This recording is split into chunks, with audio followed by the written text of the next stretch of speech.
Most people retire at 65, but I started a new job at 82.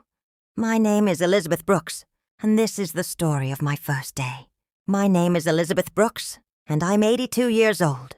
People say life slows down with age, but mine took an unexpected turn last Monday. It was my first day on the job. When I walked into the community center where I had been hired as a part-time greeter, my hands were shaking slightly, not from fear, just from the weight of all the years behind me. The young receptionist smiled at me. "Mrs. Brooks, welcome. We're so happy to have you." Her words warmed me more than she knew, because for years I felt invisible, like the world had moved on without me. My husband passed away a decade ago, and my children live far away. The house had grown too quiet, and so had my life.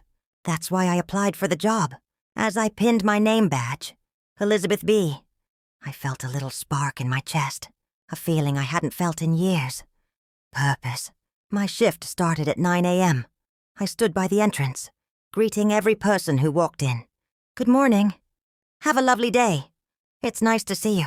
Some people passed by quickly, but most stopped when they saw my smile. One woman even said, "I hope I'm as graceful as you when I'm older."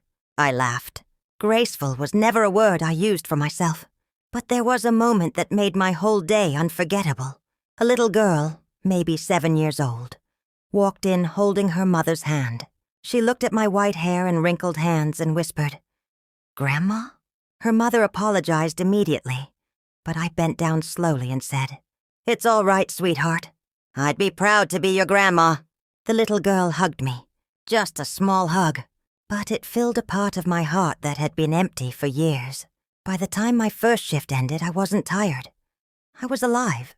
At 82, I learned something powerful. Life doesn't end at a certain age. It only ends when we stop living. And on my first day of work, I started living again.